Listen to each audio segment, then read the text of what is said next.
This is my presentation on a game-based AffinitySpace using a subreddit group by Kelly Hicks.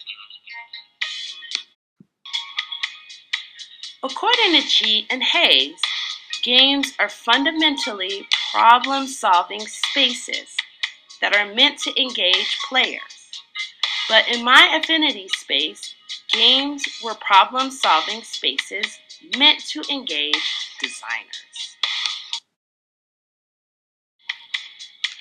I chose the AffinitySpace Game Design, the Art of Crafting Rule Sets. The group describes itself as a space for topics related to the design of rule sets for interactive entertainment systems, including video games, board games, tabletop RPGs, or any other type. It says that this is not a subreddit about general game development or programming. It's purely a space to talk about crafting rules, and all experience levels are welcome.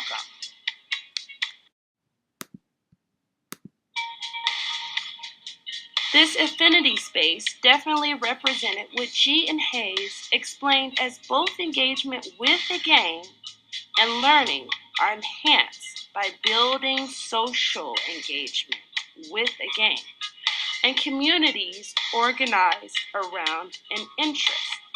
In this case, crafting rule sets and game mechanics. This subreddit is what G would explain as a design or system thinking group.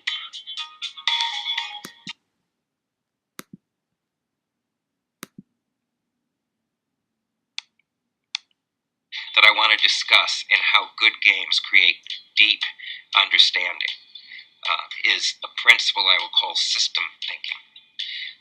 In the modern world, most problems we face, most hard problems, have to do with complex systems. They have to do with things like the environment, the economy, global immigration, with science, where you're trying to understand how many variables interact in very complex ways with each other. And there's a whole set of tools we have to do that. But if we're going to solve problems in the world, serious problems, people need to understand how complexity works and how complex systems work. They need to know how to do systems thinking. Now, games are actually very good at this because a game is its own form of complex system. What a game is a set of rules that interact in a way to give rise to effects based on decisions you make. In fact, good players try to build a model in their head of how are the rules in this game working so that they give rise to me being able to accomplish my goals and even to emergent results for me to be able to do something that maybe even the game designer didn't know I could do. So games are a form of model-based reasoning, thinking of how variables come together so we can solve problems and accomplish goals. They are a core way to teach system thinking and to get people to have allegiance to it. System thinking and model-based reasoning, that is, building a model in your head of how variables interact, in this case, rules interact in a game. Model-based reasoning is the foundation of scientific reasoning. So games are really, the strategy in thinking in games is a form of scientific thinking. G identified several features of an ideal AffinitySpace. Based on his list, I found several features, including having a common endeavor, which most people are passionate about, setting a tone that was followed, featuring a shared space. Everyone can produce, not just consume. Content was transformed by interaction. Specialist and general knowledge was encouraged. Dispersed knowledge, meaning access to other resources and information, was encouraged. There were no leaders, meaning no bosses in that sense.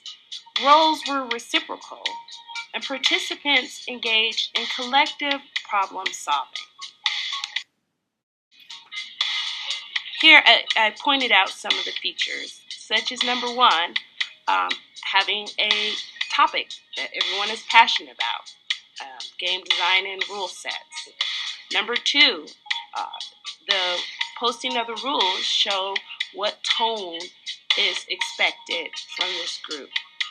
Number three, being a subreddit space. As you can see, it has 26,367 readers or participants already.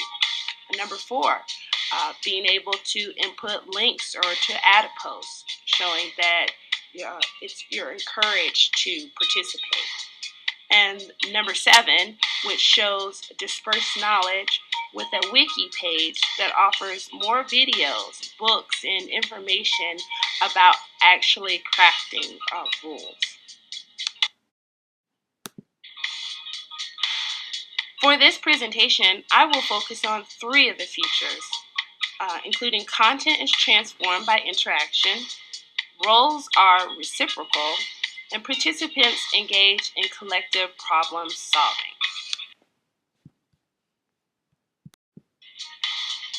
So, content transformed by interaction. Here in this video, I just want to show one of my experiences, which was around the game The Division. In this post, someone uploaded a video about the political implications found in the game Division. And as you see, a lot of people became interested in responding back to this topic. I was particularly surprised that more people weren't reflective on what the presenter was trying to say, and oftentimes people thought the author of the topic was just overthinking it. But I thought it was a really good demonstration of how, based on just a video, there was interaction, there was something to talk about. So this demonstrates to me what games explained as through language, participants situate meaning and construct reality for each other. So using this video, people use their language to talk about the video with other people, get new meaning from this, construct their own reality, whether they agree with the video's message or not. And all of this would not have been possible if that interaction did not occur. Roles are reciprocal. In my AffinitySpace, I'm showing one of my posts about a game that I had thought about a few years ago. I wanted to call I've Got an App for That. The concept of the game is basically to use an app to answer questions in a trivia type manner. But I didn't know how to really narrow the concept down. And at the time, I didn't know anything about spaces like this, so I let it sit on the back burner. And now I was able to post it, and sure enough, I had 3 comments posting to try to help me, communicate my concept and solve the problem. So it definitely shows that everybody wants to pitch in and help. This shows me basically meaning production at its greatest. And the level of engagement from this group reminded me of what Hero and Clark talked about, who said our educational institutions have not adapted to the world of knowing, making, and playing that learners freely enter to construct knowledge and contexts which are present focused. This group illustrates a world of knowing and making and allows for a space for participants or learners to enter freely to construct knowledge for themselves or for others, and which is current. Problem solving is collective. Again, when you saw from my post, people are trying to help me solve a problem. And that is the general tone of this group. People either have a specific question and want others' input, or they want to reflect and get feedback. So this video shows you some of that interaction with the reflection. This demonstrates to me that participants wanted to help another solve a problem.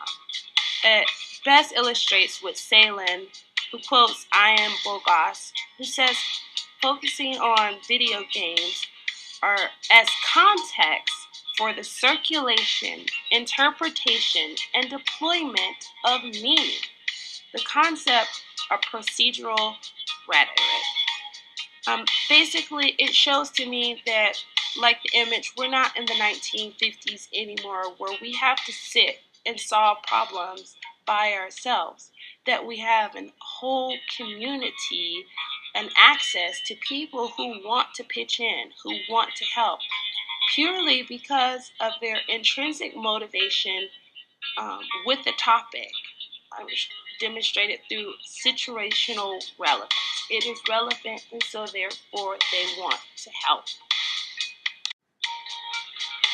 Finally, what I learned from participating was that rule sets of a game are the most important design element to begin with. I really got to see. Finally, what I learned from participating was that rule sets of a game are the most important design element to begin with. I really got to see how people's mind worked with not just designing the game and what it looks like and how it moved, but the rules, the stories behind it, which would influence the game.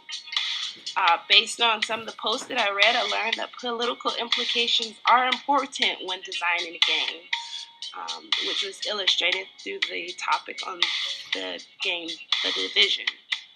I also learned to challenge yourself to be creative in ways to increase communication, which was another